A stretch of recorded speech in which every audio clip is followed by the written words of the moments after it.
Wow, so we have another school university shooting, this one in Las Vegas, done by a professor who applied for the job at the college and then decided to shoot it up. You are taking a live look here at an image that we do have coming from the UNLV campus, and there are so many questions after a gunman opened fire on the University of Nevada, Las Vegas campus Wednesday, killing 3 people and wounding another before being killed in a shootout with police. Jeff Paul with Fox News joining us now live from campus with what we know and what is still left to figure out. Jeff, thank you so much for taking the time to be here with us.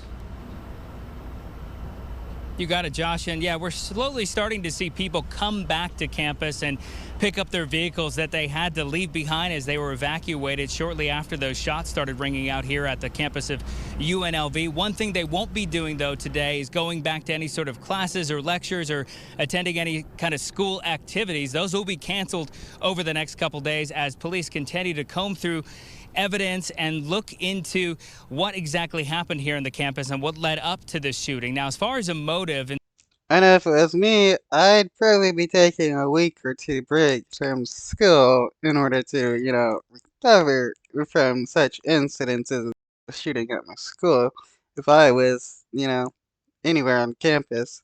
That is pretty traumatizing.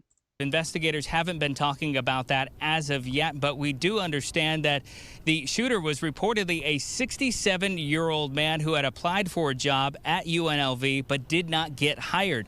Investigators say those first shots started shortly before noon local time on Wednesday inside the campus's business school. Campus-wide alerts then went out urging everyone on campus to run to safety, hide if running wasn't possible, or fight if they had to. Responding officers eventually engaged with the suspect. There was a shootout, and it all came to an end after officers shot and killed the gunman. Now, from the time the first report of shots were fired until the suspect was killed, it took all of roughly 40 minutes for investigators to give the all clear. First responders then spent the next several hours going building by building, clearing those rooms, looking for evidence, and also getting the people who were sheltering in place out to safety. Now, investigators credited the quick response to officers. They say that the campus of roughly 30,000 students and staff, countless more lives could have been taken. One of the things we're still waiting for are the names of the 3 who were killed and the 1 person who is currently in critical condition at the hospital. We're hoping to get more information on that, but when you talk, I wonder if the cops have searched the dude's place. There has to be a motive as to why he did this. talk to the students here on campus, they say it is a terrifying ordeal that will truly take a long time for them to grasp fully what they went through. Josh?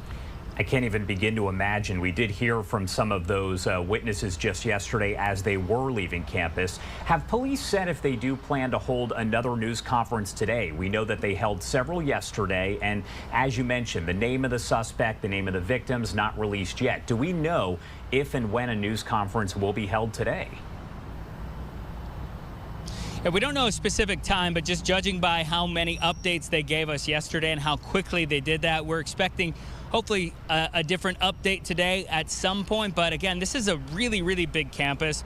There's a lot of evidence to go through. You think about there's 3 lives who've been taken, and it's a very careful and methodical process. Unfortunately, I've covered a few of these unfortunate mass shootings, and you really have to be careful. You have to be sensitive, and you also have to think about it's not just the campus that they'll be looking at. They're going to be going to wherever this suspected shooter lived. They're going to look at his digital footprint. They're going to look at his physical footprint. They're going to try to understand maybe why this person came to the campus and did this, but there's a lot still that they have